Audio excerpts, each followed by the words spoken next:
Stevie Johnson, thank you for joining me. No worries. Thanks for having me. Just had a beautiful steak. Happy with that? Very happy. Yeah. Perfect pre-pod.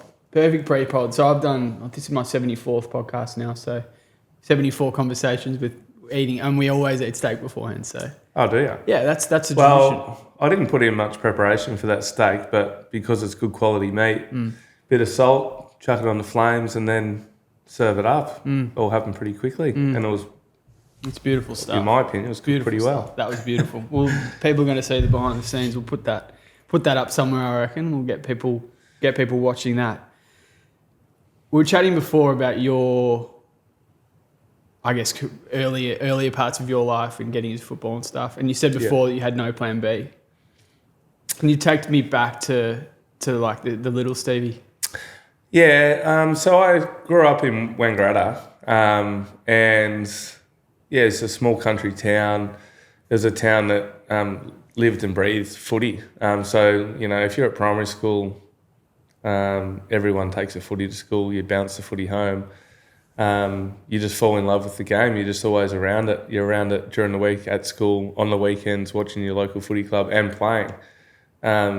So my dream was always to play AFL. I can clearly remember that from being 5 years old and practicing the kicks like Peter Dacos, my idol, used to do. And I guess I've come through school.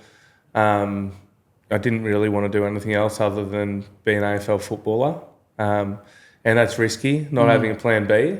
I wasn't a bad student, but I'd pretty much put all my eggs in wanting to play AFL footy. I was going to ask if that came at a detriment. No, I was probably just a bit of a class clown, to be honest, during school. And my marks were fine. Like, if I wanted to pursue something study-wise, I probably could have. But, I was fortunate enough, like, I grew a little bit when I got to 14, 15, because before that I was a lot smaller than every other kid. And I was pretty relentless about improving, like just constantly had a footy in my hands. A lot of people think that I made it to the AFL because I had a lot of talent, but they wouldn't understand the amount of work I put in, like even just going for extra runs and really pushing myself and going to the extra training session and training with the older kids and even playing up levels, playing 2-3 games on a weekend because I just loved it so much and I wanted to get better. So in the end, it felt like when I was drafted to Geelong, it was kind of reward for a lot of effort that I'd put in. You spoke about just before the drive and the desire to get better. Where do you think that came from, and why do you think at such a young age you had it? I think if you ask kids that went to school with me and even close mates, they'd say I'm the most competitive person you've ever met in your life. And that's pretty true. Were you playing billiards or something with you? Billiards. I had a billiard room back home in Wangaratta. That was one thing I didn't like losing.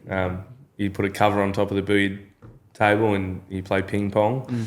Basketball ring out the back.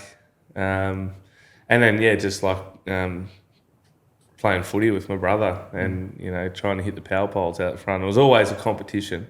And I hated losing.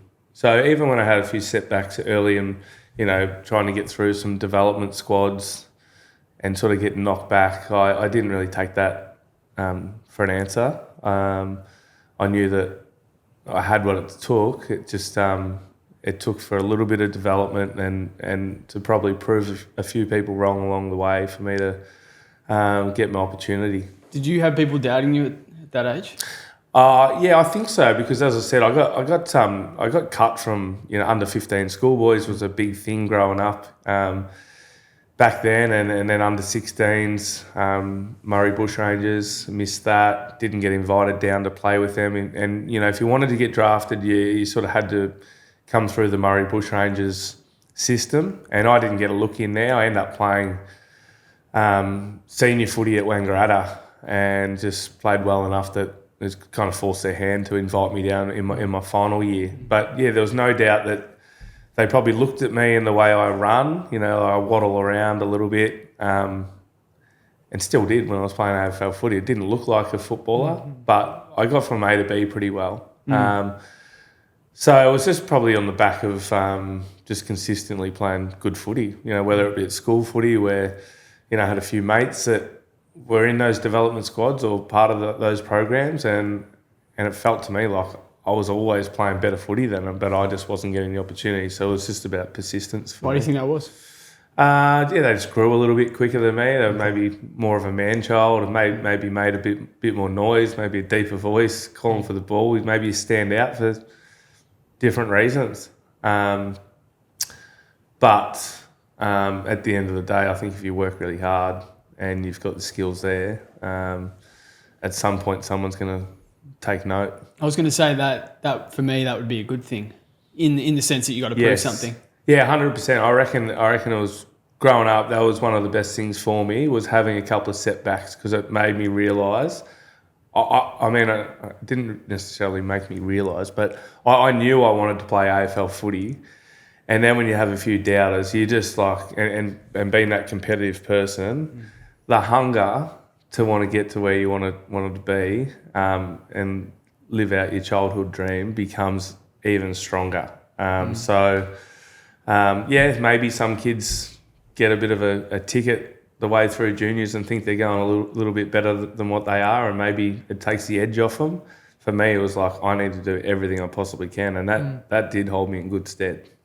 When did you realise that you could make something of it? Like you said pretty sure, but like, was there a turning point? I think I remember reading that there was a turning point where you were like, okay, I'm a real shot here. That was as an 18-year-old when I got my chance to play for the Murray Bushrangers. I then started the first couple of games off the bench, and finally in my third game there, started on the ground, played really well, and at that point they were sort of already selecting the Vic Country squad to play in the national championships. Again, that's where the majority of players will get drafted from. Like 90% will play in the national championships. So I was desperate to try and get in there, but I was coming again from a low base. So I hadn't had the same opportunities or the same profile as some of those kids at the same age group. So when I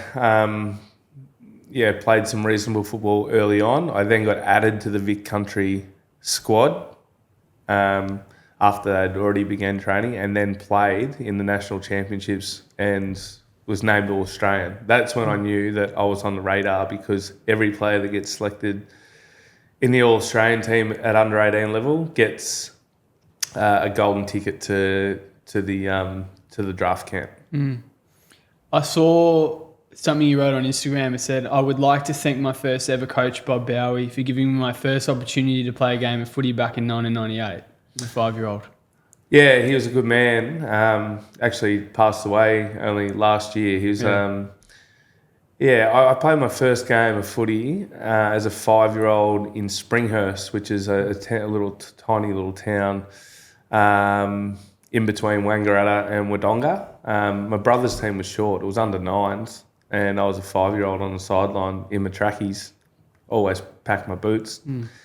Maybe just in case there was a late call-up. But I finally got a call-up one day, and Bob said, can the kid play? And my old man said, yeah, you can go out. And then I played, kicked a goal straight away, and he picked me ever since then. And every year I come through the juniors, I'd play in the level above, the one that Bob Bowie was coaching. So he was just one of a number of coaches that helped me along the way, not necessarily telling me how to play footy. A lot of my junior coaches were just all about making sure the environment was enjoyable. Like they weren't necessarily gun footballers themselves. They just made it a good place to want to be, to go and train and be around mates and play footy. So the drive and everything come from within, but it's good when you're growing up and you just love doing what you do. It's interesting, yeah. Like I'm trying to figure out where the drive.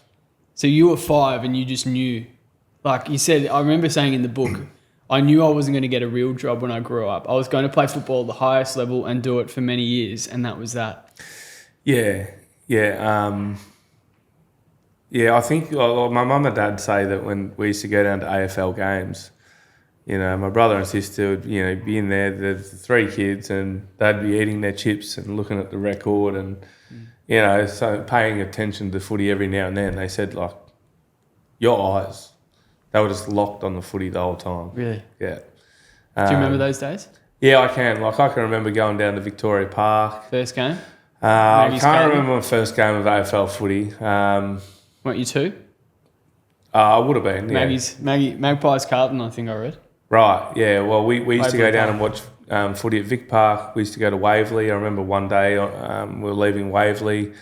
Collingwood had just beaten Carlton. I had my flag out the window, waving my flag, and this Carlton supporter comes past and goes, "Good game," and ripped my flag out of my hand and just took off.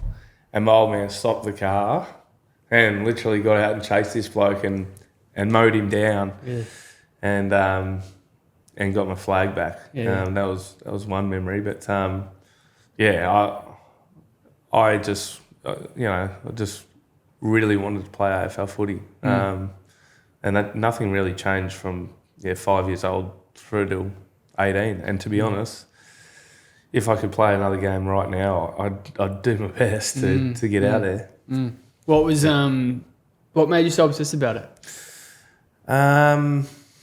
Yeah, I don't know. Like, I grew up, I loved all sports. Like, I played a lot of basketball, just as much basketball as I did footy. And there wasn't too much of a difference. Like, at a young age, I was probably just as good at basketball as what I was at footy. Like, at a real young age, never at any point was I going to be going on to any bigger and better things with basketball, let me assure you. But I just knew that footy was what I loved the most. And I don't know, maybe going to AFL games at a young age, lucky enough to do that, and sort of experiencing, geez, could you imagine running out there in front of like a massive crowd like this and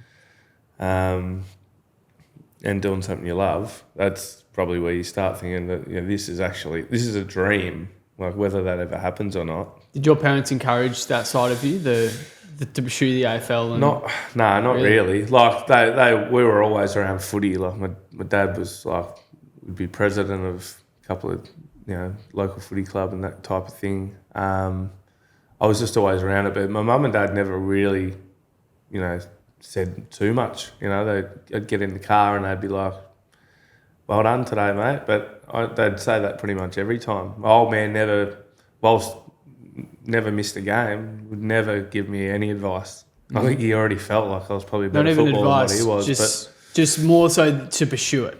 Not really. Okay. No. I think it was pretty clear for not just my parents and family. Like, it was pretty clear from anyone that was close to us that knew me that that's what I wanted to do. Yeah.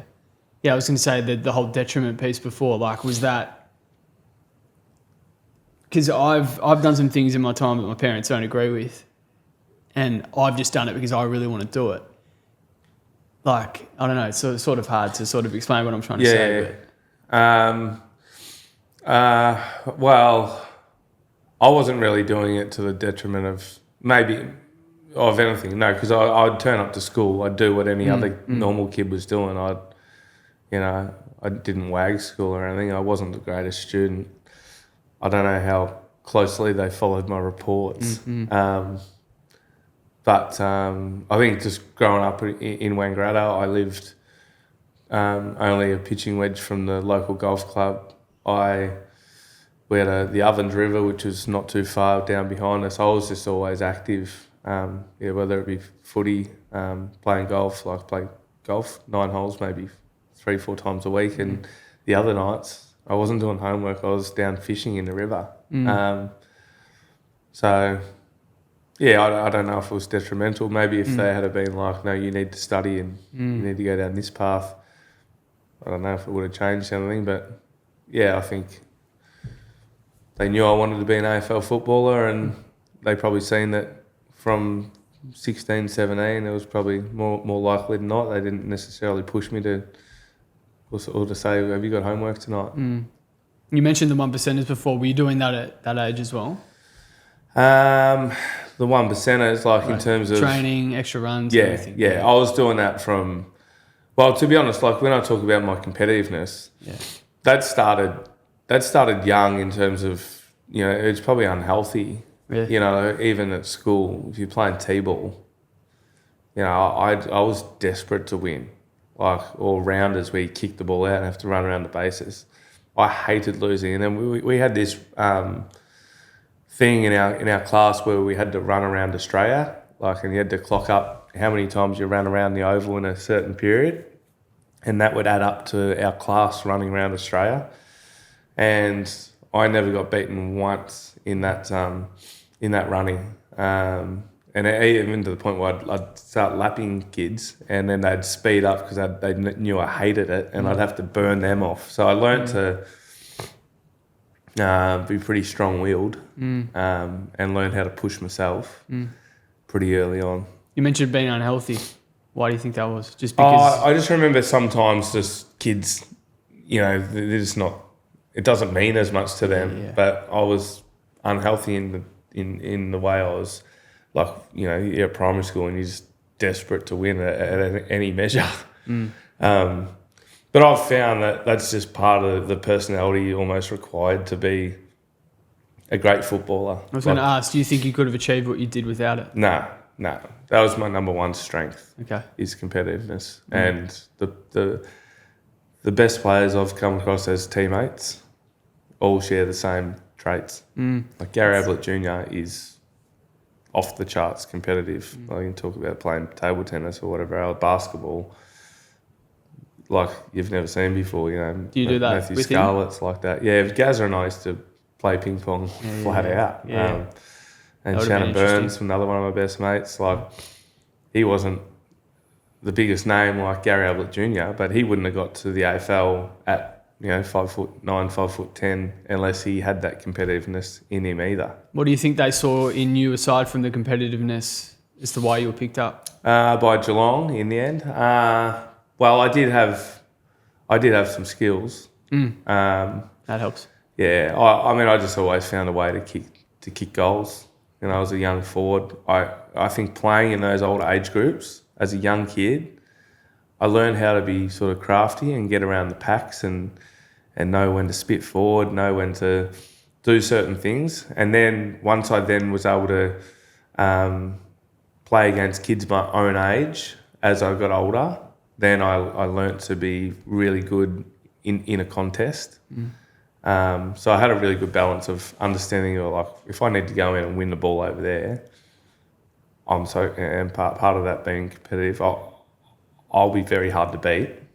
So I can do that. But if I see someone else about to win the footy, there's the young kid that used to just skirt around the pack, so I'll know when to get goal side of you and get dangerous. So that was what I did. I was good at a few things, but I just always seemed to hit the scoreboard, so it was hard to go unnoticed. I see you talk about that sort of stuff, and there's a smile, there's something in you that, and then you spoke about before about the injuries and stuff. Do you think back to those days and you're like, far out, I wish I could do all that stuff still? Yeah, 100%. There's nothing better than playing footy and running out onto an AFL ground. Is that why you're coaching now, do you think? Because you still get it? Yeah, like coaching now, even if it's at a lower level, like Geelong Football League, you still have those competitive juices. Like you're in control of a team, or you're helping them prepare to play, like through the week with your training, and you're hoping that you're having a bit of an impact on that. And then they go out and play, and it's kind of like a bit of an extension of you, because you've sort of set a few things in place that you want to get done. And whilst you can't go out there and physically do it, you're sort of riding every bump and everything else. So that part of the week is still really fun for me, match day and having a team and being part of a team that's trying to win. Can you remember, I'm assuming you can, when you got drafted? Yeah, I remember it because I'd actually had a few clubs come to my house before the draft, and I'd been to the draft camp. I'd spoken to just about every club. But the Geelong Footy Club rang and said, we want to come and visit you in Wangaratta. And so there'd been a few other clubs. They'd turned up. It was their recruiting manager and maybe a couple other recruiting staff. But the day that Geelong turned up, the first Ford pulled up outside the driveway, and we lived on an acre, so I could sort of vaguely see, there's a white Ford that's just pulled up, and then there's a Ford that's pulled up behind it. And like, I don't necessarily know who the recruiting manager is. I probably would have looked it up and found out that it was Stephen Wells, who has since become very famous as a recruiting member. But the second car was Bomber Thompson. I knew who he was when he jumped out of the car. I'm like, I can't believe Bomber Thompson is at my house. Like, I was having to have half the day off school to meet with Geelong. I'm thinking to myself, if my mates knew Bomber Thompson is at my house, they would not believe it. So probably couldn't text him back then either. No, you couldn't. So yeah, that was the first thing. I mean, I can't wait to tell the boys I've had Bomber Thompson at my house. But that just showed how much interest they had in me, for him to drive down to Wangaratta just to see me. And I knew that after that he was one of the main reasons why I was picked up by Geelong. He loved he loved players that were really good in the contest, and he also loved players that had a bit of flair about them. When was that again? That would have been 2001. 2001 draft. That was the what everyone calls the super draft. And I was picked 24. I actually played that national championship, and then I got injured, so I missed the whole second half of the season. I wanted to go play a game with my brother and my mates for Wangaratta, and I played a game at Myrtleford and broke my wrist really badly. So leading up to that draft, like, I wasn't 100% sure if I'd be taken because I hadn't played footy for so long. And everyone started turning up to my house. I'm like, what's everyone doing at my house? And I think my mum and dad had invited a few people around. And then I started to get really nervous. Why? Just because there was people at my house. And what happens if, maybe everyone thinks I'm going to get drafted? What if I don't? But luckily, I did get picked up, and we had a good night. So you weren't told beforehand that you were potentially going to get picked up? No, Hawthorn had alluded to the fact that they might take me. They had pick 16, pick 20, and pick 32. And they took Rick Ladson from Bendigo. They then, at pick 20, this is when they said they'll probably take me. At pick 20, they took Daniel Elstone from Bendigo, who actually never went on to play a game. He was a gun under 18s. Talking about a man-child. Like, he was Dusty Martin, don't arguing everyone. So he was a gun then. But and then at 32, they said, we'll pretty much write it on a piece of paper here to say that if you're not gone by 32, we'll take you then. So I was confident that I was going to get drafted based on, this was John Turnbull, their recruiting manager, saying that. I got picked up by Geelong at 24. They took Campbell Brown at 32. So, I'm happy the way it worked out. I would have gone to a pretty successful club probably at Hawthorn, but Geelong was perfect because it's a big country town. Do you remember what it was like when you did get picked up? Well, it wasn't televised, this draft, for some reason. I think it was the 1 year that it wasn't televised. And so we had the laptop out, and I think the radio on or something like that, trying to find out who was getting picked, and it wasn't updating. And then Geelong rang and said, we've just drafted you. So it was like, oh, sweet, cool, and then hang up. I've just been drafted by Geelong. Yeah, it was cool, real cool. And I just remember, like, about half an hour later, thinking, I'd just spoken to Geelong, and then I had all my mates around, and I'd been living in the same house for 18 years, and basically I had to move away in 3 days' time. Well, that was like on a Friday, and on the Monday I was having to move to Geelong. So it sort of hit me that, I was going to be leaving all my mates and family. Is that a shock? To start to pursue. Yeah. Well, like, it was great that I was going to be get an opportunity to play AFL footy, but it made me sad, like driving away from home where, you lived in a country town your whole life, you had all your mates and everything, and everyone's got to move on at some point. Yeah, I remember getting down here and just thinking, geez, like, this is a shock to the system. Despite knowing that you were going to be there in the first place, you still felt that? Yeah. Well, I didn't know where I was going to be. Like, I could have ended up... You playing AFL. Oh, yeah. I knew that's what's going to happen. But when it actually happens, you're like, wow. Like, I'm literally packing my bags up and I'm gone in 2 days, 3 days' time. Was it hard to settle into, the competitiveness, let's just say, of it, or just the environment? It wasn't too bad because, it was a change, but because Geelong at that point were going through a bit of a change in their list, they drafted I think 8 players that year. So we all sort of turned up in the gym together. It wasn't awkward like, here's the new kid over here. There was 8 of us, and we all got on really well. We go to the footy club and then we'd just hang out together off field, and that was good. And I was lucky that I got to board with a family in Geelong who was unbelievable in terms of the way they looked after me. The Reardons are a pretty well-known family in and around Geelong. So I had a really nice house to live in. Liz cooked me beautiful meals. Was very homely, so that made it a lot easier. I've got it written down here that you said you were no angel. I needed to be out having fun to be happy, and I needed to be happy to play good footy.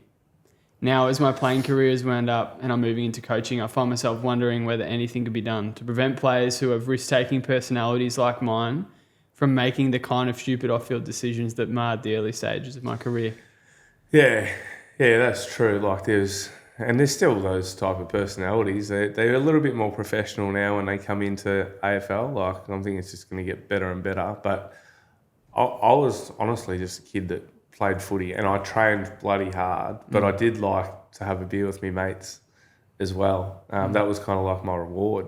Like all the extra running and that, and doing everything I could to be the best footballer I could be. But then I'd love to go to a party as a young kid. And when I got to the AFL, it was kind of like, well, I'm here and I'm going reasonably well. Like I'm playing AFL footy in my first year, and then you go out on the town and you enjoy yourself too. And I did that a little bit too much, where it got me in trouble a few times. Is that a regret or something you look back on? Look, it wasn't. The only regret I have is one night where I jumped off the fence at the Torquay Hotel and nearly ruined my career on the spot. But no, I think that was the case for like a lot of us. Like we were a pretty good young group, but we hadn't worked out what it's going to take to be successful. And we had a poor year in 2006 and it was kind of like, righto, we need to actually do something a little bit different here. I got suspended by the club for an off-field indiscretion, and we were just a mediocre team that wasn't doing everything we could to be successful. And there was a lot of players, like some of the gun players, like you talk Gary Ablett Jr., Matthew Scarlett, Corey Enright. We're all a little bit the same. Like some of us loved a bit of a good time off the field, a lot of us. And then others needed to increase their training standards to be the best version of themselves. I was no different. So would I take it back? Maybe not, because it's part of growing up, and you still got to have fun when you're 18 to 22. But maybe I could have played some better footy. I think it's hard. I mean, it's one of those questions that it's such an easy question to ask. Like, would you take it back? Yeah. I mean, it's like it shaped you into who you are, so it's hard. Yeah, that's right. It's hard to sort of look back. 100%. Like if I could have turned up here and gone, right, I'm just going to be strict and never have a beer and do everything I can. But my personality, and I've heard a lot of players say this over the years and use the old personality as a bit of an excuse, but I loved hanging out with my mates, like and having a beer, and still do. That's just kind of who I am. I'll do what I need to do to play really good footy, but I'll probably reward myself a little bit too. And we just found a better balance with that. Like, not just myself. I was just the one that got caught a couple of times doing the wrong thing. There was plenty of times where I reckon a heap of the boys that have got a pretty squeaky clean image got away with a few things. But that's the way it is. It ended up moulding us into a team that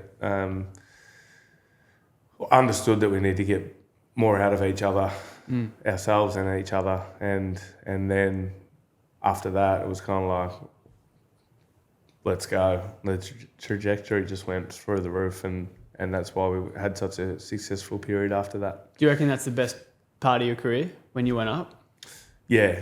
It was. I was like playing AFL footy, which was my dream, but your dream as a young kid is actually not just to play AFL footy. Like, my dream was to be like playing on grand final day. And some people say they want to play one game. I wasn't like that. I'm like, I want to be Peter Dacos.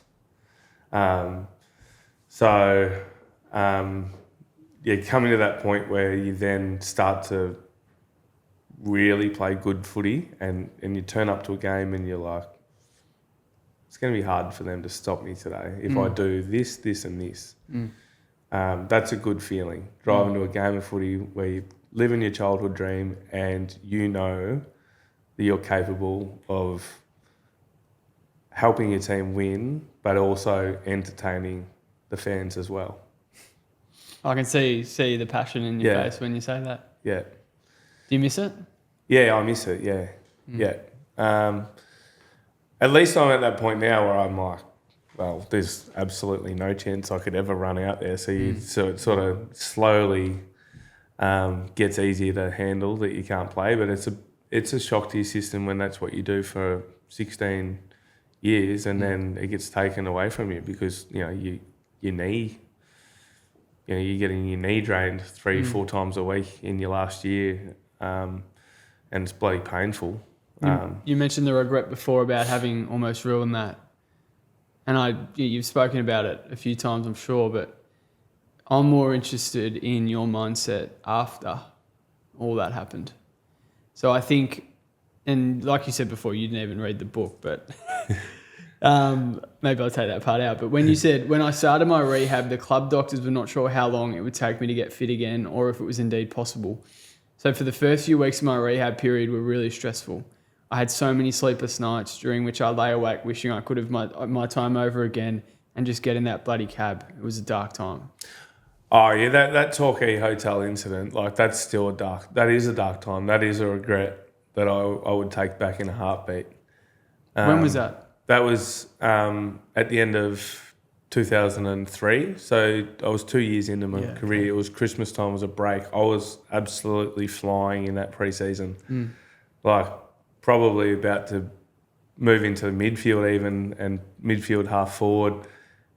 And I felt like I was about to take the competition by storm. And then I had that stupid incident where it was a lockout at the pub, and it wasn't like we got kicked out or anything. It was just that there was a lockout law, and they said you can't come back in after 12 o'clock. And I said, let's jump the back fence. Anyway, broke those ankles, and the feedback from professional medicos in the weeks after that was that you may never run again, let alone play football. So that was a dark time and led to sleeping issues, led to me not playing anywhere near my best football for another 4 or 5 years. What was the coping mechanism for that? Were you on your own a lot? And I'm assuming, were you drinking a lot then?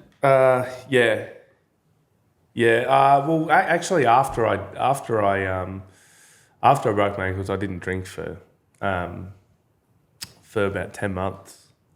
I didn't have a sip of alcohol until I played my first game back. Why was that? Just trying to give myself every chance. So you knew you were in the hole then?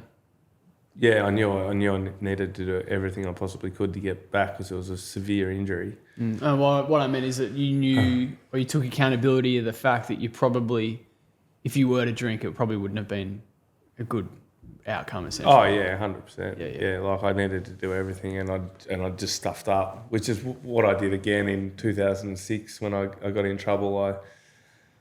I was a bit of an inconsistent player back up until that point, based on some of the ankle injuries from 2004 to 2006. I was inconsistent, but if you knew how hard it was on me, like I got back to playing, but I was getting jabbed up all the time. I had 7 operations on my right ankle in that time. There was certainly times where I thought, I'm just never going to be the player I wanted to be. And so, yeah, I would often drink far too much than what I needed to. Like I'd go out and I'd want to actually completely forget about it and write myself off. And then it got to a point at the end of 2006,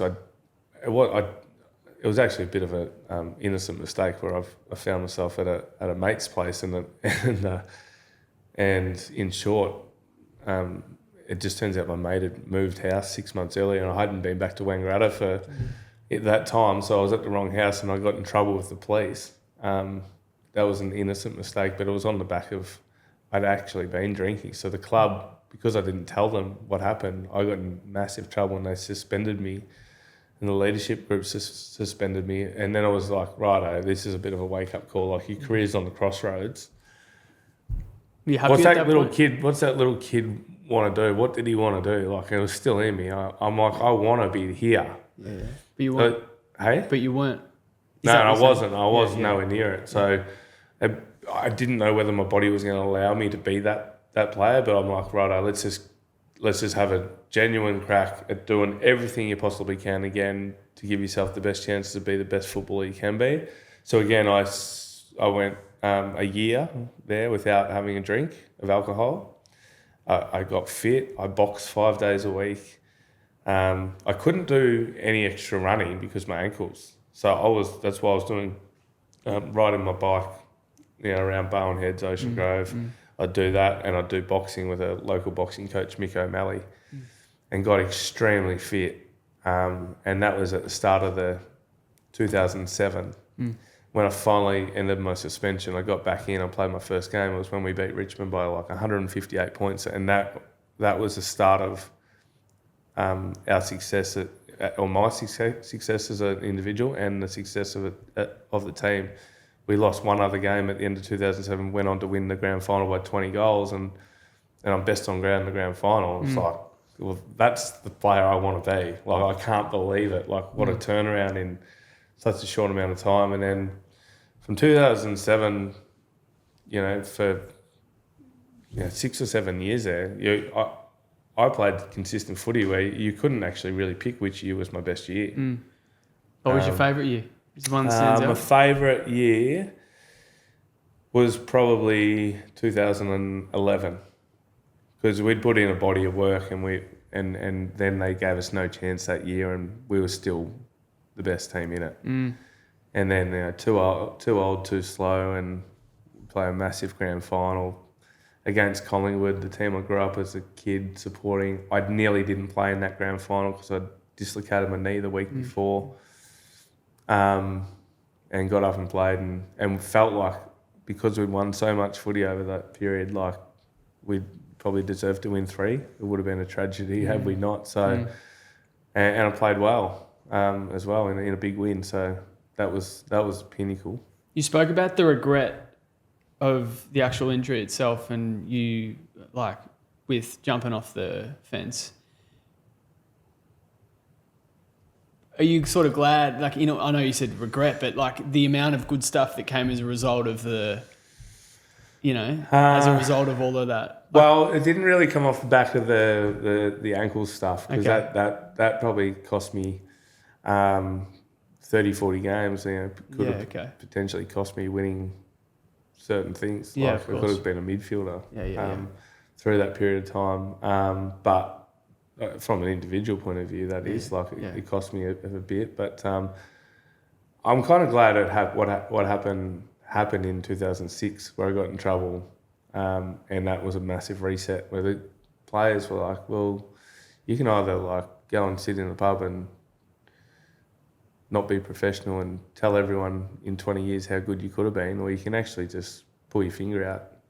What was it like to hear that? Oh, it was hard. I saw Tom Harley gave you a call.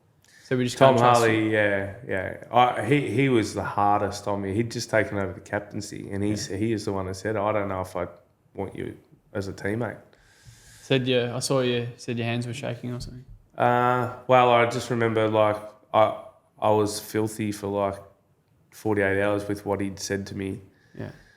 And because I didn't feel like I'd done a whole lot wrong on that occasion, but I had done a few things in the lead up. Yeah.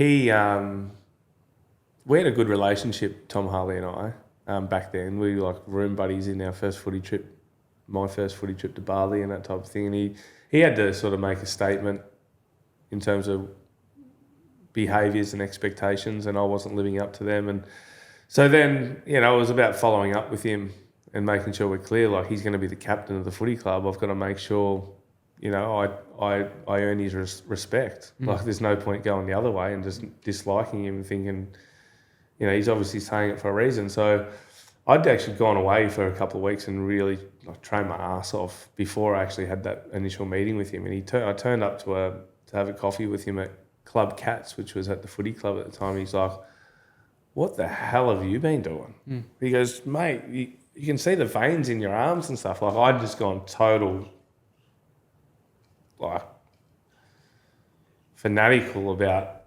getting fit and getting my skin folds down, and like I'd made that shift already. So when I had that meeting with him, you could see in his eyes, he's like, he's finally, I think he's got it. And now, like, he wants my advice on how I can help him. He then started investing in me because of that. And then our relationship for the rest of my career was like as good as anyone. Like I would have as good a relationship with him as any of my ex-teammates, to the point where he gave me my first job out of footy as an assistant coach at the Sydney Swans. That whole period that you were working to get back to to form essentially, and you speaking about proving people wrong and getting things and becoming an AFL player, and then from having people tell you that you can't play ever again to having that, it makes me feel like that you just respond better when your back's up against the wall. Yeah, that's it. And that's probably what happened as a kid.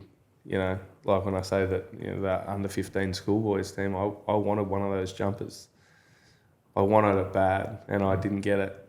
And I responded the right way. And yeah, I've been pretty resilient. Like even sitting here right now, like I'm in a fair bit of pain just, because I've been sitting here for, I don't know what it is, 45, 50 minutes maybe. I've been pretty resilient. I've had 21 operations on my body. Like I've had the ankles, knees, hip, hands. I haven't even had an operation on the shoulders, but they're really sore and my neck's really bad. So it's taken its toll on me. But yeah, when I've had challenges, I seem to find a way to respond to them the right way. Archie Thompson said the hardest part about his 40s is that realisation. I interviewed him not long ago. So is that something you're dealing with it constantly then? Yeah. It's the worst part about being an AFL footballer. Yeah. Is the detrimental effect it has on your day-to-day life post-footy. And I think some get away with it all right. But you run into ex-players that are, like 60, 70 at the golf course and they're limping around because they had knee reconstructions back before the technology was great. I've been around when the technology and everything's really good and my body's an absolute mess. Do you ponder on this sort of stuff a lot, the injuries? Yeah, well, I have to ponder because it's constantly there. Like some people have concussion issues post-footy where that plays a massive part of their day-to-day life. Like the injuries play a massive part of my day-to-day life and it can be really hard some days. And even like I love playing golf. So I go play golf and I do play with some older guys and they'll look at me bending down just to put my golf ball on the tee. Or by the end of the 15th hole, I'm struggling to walk up the hill. And they just must be thinking, geez, Imagine what he's going to be like in another 30 years. And so that's the worst part about AFL footy. Do you think I wouldn't take it back. Yeah. I wouldn't take it back. But geez, it's taken a toll, massive toll on my body. Do you think about that stuff with the you in 30 years? Yeah. Think about it all the time. Is it hard? Yeah, it's hard. Yeah, because it's even like now I've got a young fella, Archie, who's 13, and I'd love to go and kick the footy with him. Like, I can't even do that. No, I struggle to do that at the end of my career with him. He'd say on a Friday, can we go kick the footy? And I'd be like, oh, sorry, mate, I'm too sore to do that. He's like, aren't you playing tomorrow? I'm like, yeah, because I'd be playing, I'd be getting jabbed up to play, and then you'd have to live the week just to try and get up for your next game. So I knew the end was coming, like a fair way out with my knees. But yeah, post career, like yeah, if you knew what I was dealing with, I'm guessing there's a lot of others around it. It's not great. Do you wish you stopped in 2016 or 2017? I think I remember you saying that you went an extra year. Yeah, I reckon. I think I went one too many. Yeah. What was it? Because in the book it said, I headed down to the rooms. It was almost silent when I walked in the door. The boys were gutted. Many of them were in tears. Grand finals are so hard to get to, and a golden opportunity to play in one had slipped through our fingers. I moved slowly around the room, patting them on the back and consoling them. But my emotions soon started getting the better of me. I walked into the toilet cubicle and shut the door. I leaned against the wall and started crying. All I'd ever wanted to do was play footy, and now it was over. The tears streamed down my cheeks for a couple of minutes before I pulled myself together, put on a brave face, and headed back into the change rooms. Yeah, that was when the Giants lost the prelim against the Dogs. I was suspended for that game, and I was hopeful they'd win that game. I was going to be cherry ripe for the grand final and hopefully win another one. And I enjoyed my time up there as well. And I thought that was probably going to be the end because I'd put everything into that to getting fit again that year. And why'd you choose to go on? I knew I had that in me. Like Geelong, I had a broken foot the year before and didn't get to play near my best footy, but I think I still kicked 30 goals. And I was really disappointed when I got delisted because I wanted to be a one-club player. But then the opportunity came up, and I'd been living in a country town for 18 years. I'd lived in Geelong for 16 years. It was like, let's go and see what it's like living in Sydney and get to continue my playing career. But, yeah, they fell short. I thought that was the end. And then I thought, well, let's go one more. Like, we're that close to winning a flag here at the Giants, which would be awesome to experience their first ever premiership as a player. And I was really close with a lot of the players and quite fond of the place. So, yeah, pushed myself, but my knee was no good. Do you look back on footage of you in like 2007, 2008 sometimes? I've never actually watched one of the grand finals in full, which people will think that is garbage.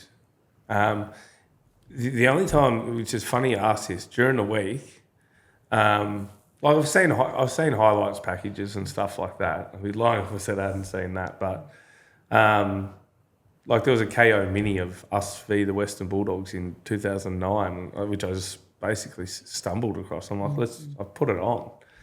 And I watched it, and it was cool. Like I was like thinking, oh, these are the type of things that we used to do as a group. Like this is a good reminder for the coaching I'm doing now. Like some of the stuff that I'm seeing, like and geez, we're a good team, and geez, I was lucky to play with the players I did. Like it was unbelievable.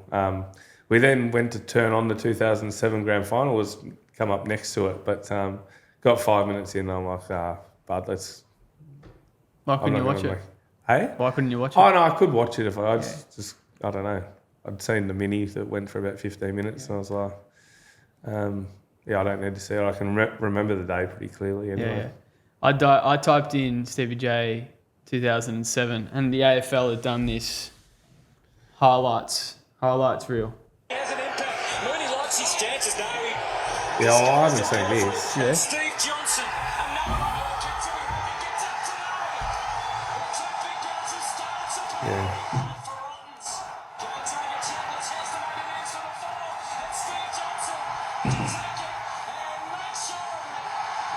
Even my bloody elbows. So. Yeah, I remember this pretty. Like I remember this. Yeah, this is like the Norm Smith. Oh, so what was this on the AFL.com? Yeah. And then The winner is Steve Johnson. Yeah, it's funny. It's on that vision there when they say the winner is Steve Johnson. You see the bloke that's giving me a kiss right before I walk up to the dais is Tom Hartley. Really? Yeah. Yeah. Is that not hard to watch? But is it? What is? No, it's not hard to watch. Like Yeah. it's great memories. Yeah. Of Like course. I reflect on my career. I'm so lucky that I was able to achieve things like that. It's awesome. I just actually don't like. People probably think I sit down and watch my highlights all the time. I don't really watch too much of anything we've done. Like, Why do you think that is? I don't know. Like I'm actually someone that moves on pretty quick. Like I'm constantly looking ahead. I don't look back too much. Don't know what that is, but What do you think it is? don't know. Yeah. Got no idea, but I will sit down with the kids one day because they do wonder. Like I think Archie's old enough now that he knows that his dad, what I achieved in AFL footy, but the girls are pretty young. Like even people coming up and asking for a photo with me now.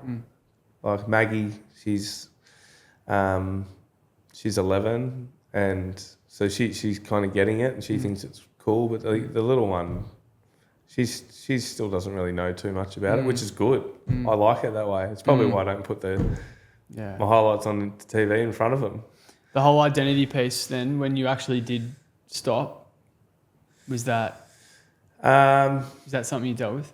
Look, I miss footy. The identity, no, because look, I feel like, like nothing's really changed in terms of people, how they approach me or whatever. Like I'm relatively well known, but yeah, not playing. That's hard. Like not feeling bulletproof. Like when you're in your prime, you feel bulletproof because everything, you just feel good. You got physios, looking after you. You're playing footy. You're getting paid a lot of money to do it, and it's not the same when you finish up and you're sore and you're going, what am I going to do? That type of stuff. But I moved straight into coaching at AFL level as well. So I sort of got to experience a bit of both, but it does, as I said, the injuries take their toll on you. That's probably the biggest thing. How do you think they impact you most today? Would it be a combination of physically and mentally, do you think? Or maybe physically? More so physically. Yeah, like I'm over the fact that I'd love to be able to play footy, but I can't. And it's great that I'm still involved in the game, in both coaching locally and I get to work at Triple M and go to the MCG and sit in a really good spot and watch the footy and do that for a job. That's bloody cool. So I'm in a really good spot. Like there's no. I don't have too many worries. Just moved back to Geelong, which is a great spot to live. And got a lot of friends here. So, kids are healthy. Life's pretty good. You brought up that knife before. Is that something you're comfortable talking about, that incident? I think it's been out. It's been out there. The knife it's just a bloody unlucky incident. Like... Yeah, people make up. One thing I did struggle with. I struggle with people who just make stuff up. Yeah. But why? Oh, it's just. What would they make? To be honest, I don't. It would probably affect other people more because I have been pretty resilient, and I've been criticised a lot. So, but it's just the knife incident. Like people saying, "Oh, someone stabbed you." I'm like, No, it was an accident when we tried to cut my son's birthday cake, big sponge cake. My wife packed the biggest knife possible to do it so she could go like that, and that was in a bag, which unfortunately pushed through the bag when I went to bump through a gate, and that, I don't know, obviously doesn't sound true enough for some people, but it nearly killed me, so that's probably why I don't like talking about it, because it's actually like pretty gory detail, like from when it happened to when I got whizzed off to the hospital. You said it was the first time where it crosses your mind or been in that mindset that I might be dying here. Yeah, and that's why I don't like it. Yeah. Yeah, because your kids are right in front of you and you're pissing out blood and you're like, fuck, I might die. I don't want to ask this, but did you have a similar feeling in the earlier parts of your career in Bali? Was that? Yeah, that was scary. Yeah, when that bomb went off, yeah, that was bloody scary. Long time ago now, so I don't really think too much about it anymore. But we were moments away from being in the Paddy's bar where the car come through the side wall. Yeah. I think it was a car. It was a car bomb outside anyway. Yeah. Yeah, that was bloody scary. Like had we not have stayed an extra we stayed an extra hour in the pool because it was our last night in Bali. And Stephen King was the captain. He said beer o'clock's been extended for an extra hour. We stayed in the pool there, and as we're getting out to get organised, we'd been in either Paddy's or Surrey Club every other night for the 6 nights previous, at least an hour before, and a few guys mucking around in the pool like hurry up, and just as we're about to leave, the bomb went off, and it shattered all the windows around our hotel, and the size of the blast and the big mushroom flames. I was just a young kid on my first footy trip thinking, what the hell is going on? There's a bomb being dropped from the sky, or like we're in danger, and then see the horrific injuries of some of the people coming back to where we were staying. That was, yeah. So you didn't have the feeling though I could die here, but you were.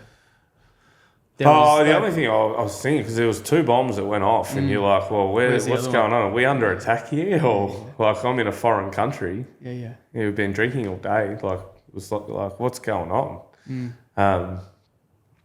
And then we walked outside to sort of help with people that had been injured. Took all our sheets off our beds and stuff like that, and there's people coming back with like no arms and holes in their stomach and burns, like really bad burns and that type of stuff. It was a fair bit to witness. I see why you don't think about it. Yeah, it's bad. I remember when I got home from that trip to Bali, and just hearing like a door in the house bang shut. It was a very quick reminder. Like, so you were a bit frantic. Yeah, for a little bit. Yeah. And I'm pretty. I don't dwell on too many things too much, but that was just like scary. So I think that was the end of the big footy trips after that. You said, I'm reminded of something I see on the news about people dying in car accidents or things like that. At times, I find myself thinking, what's the closest I've ever been to dying? And the fireball flashes before my eyes. Yeah. That's what it said in the book. Yeah, well, and that's as I said, like 5 minutes later, I guarantee you, like I think there was about 25 players on that trip. Based on odds, you'd say that half of the boys would have been taken out. Because there was a rugby team over to the left of us. We're staying at the Bounty Club or Bounty Hotel, and they were there. And then there was another team of blokes over here, and then there was us. And they'd left just not long before us. And the next day, like there was only a few of them left. It was bad. So yeah, like the Geelong Footy Club might have been decimated for a long, long time had we have being in there 5 minutes earlier. And this is all the players that were part of the success that we had as a club at a young age that, were on their first footy trip. Yeah, so I wouldn't dwell on it. Yeah. There's a bit to. I mean, I'm sure I could sit here and ask questions about that all the time, but I don't really feel like the need to. The man that sits in front of me today, I know we've sort of spoken about the highlights and everything as well, but is there anything that you almost wish you could like relive, a period which you could relive? There's almost everything. Almost. Well, as I spoke to you about, like I was a kid that had a dream of being an AFL footballer. I got to live that for a lot longer than what many do. Like a lot of kids have dreams and they don't get to live them. I lived it and played AFL footy for 16 years and still involved in the game, and so I've been pretty fortunate. Certainly looked after me. Is there anything we haven't spoken about today you'd want to touch on? Not really. No, you've covered off just about everything, I reckon. Yeah. Mate, I could keep going, to be honest, but I reckon there's probably a fair few to stories to tell. But is there one that stands out? Give me a story. A story? No, you got to be specific when you want an extra story. But there's been a lot. Like there's been a lot happen. Like when you grow up at a footy club, like you'd say I grew up at a footy club in terms of getting here at 18, I classify 1 year with a teammate to be worth about 3 years at high school with one of your mates. So if you spend 1 year with a teammate at AFL level, it's like spending 3 years with a mate at school. Why is that? Because you're just with them and around them. Yeah, of course. Like every day for long periods of time, because you go from training, you then go from sitting in the lounge with them, you go to then doing weights with them, and then you go sit on each other's couches. Like it's amazing how well you know your teammates. And I've been fortunate enough that I got to play with some absolute superstars who'll go down in the Hall of Fame and be part of such a great club for a long period of time. I saw that. Was that when you were 30 this time? That was 30th. 30th or my 40th? I'm not even sure. Must be my 30th. Yeah, that's me and my mate Burnsy. He's my best mate from Geelong. Yeah. And he was actually kind of not too dissimilar a story. We played. He was on the bench with me that day that I played Murray Bushrangers when I was trying to earn my stripes and get onto an AFL list. The other bloke that was on the bench that day was Tommy Lonergan. So I had two of my best mates play my whole career with, which was pretty special. I dug up some of the old photos. That's a cracker. Yeah, those boys were great. Like that was where we used to sort of sit down and hang out in between training sessions after games. Like as I said, playing with Joel, Tomahawk, Jimmy, Mackie and Domsey, two of my best mates. It was pretty cool. Do you do many reunions and stuff? There's a reunion nearly every single year. The thing with living in Geelong is you run into them all the time. You don't have to text them and say, "What are you doing?" You run. I ran into Mackie last night at junior basketball. Cam Mooney's son plays at Newtown where I coach. So is Wojcinski's son. So is Tommy Lonergan's. Burnsy's young fella's just starting out. Geelong's a really, really small place, and it's the best thing about Geelong is people look after you around here. It's not foreign for them to see you walking around, so you don't get annoyed at all. And I think they respect you as a person as well. It's different here. Not too many people will yell out to you, but if you go to Melbourne, they can. So it's a great spot to live, and that's why there's no surprise why so many ex-Geelong players have stayed in the town to bring up their families. What's your advice to the 29-year-old who thinks they've got superpowers, like you said before, invincible? Use them. The 29-year-old. It doesn't have to be 20. Could be 18. Yeah. You just got to make sure you, when you've got an opportunity in front of you, make the most of it. And that's what I did. I followed my dreams.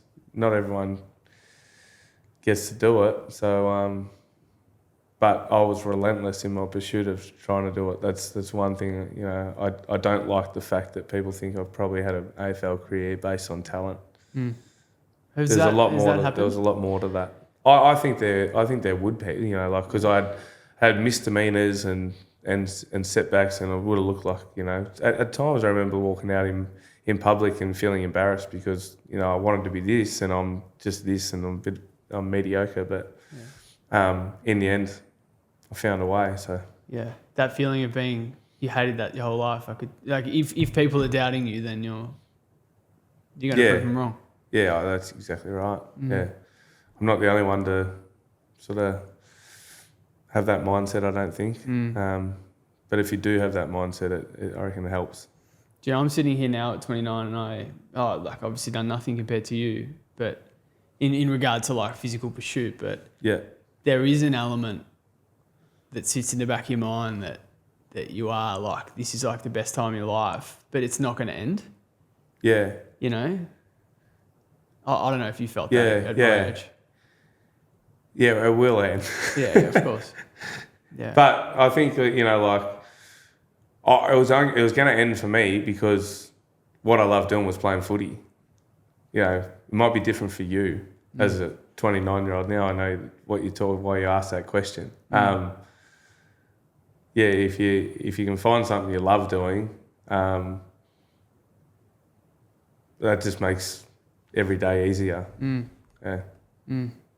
That might be a good way to end it, mate. Thanks so much for your time. Yeah. Might have been the longest you've sat down and spoke for a while. Yeah, my body's killing me. Really? Yeah. I know. I appreciate your time, mate. Really do. All good. Thank you. So good. Cheers.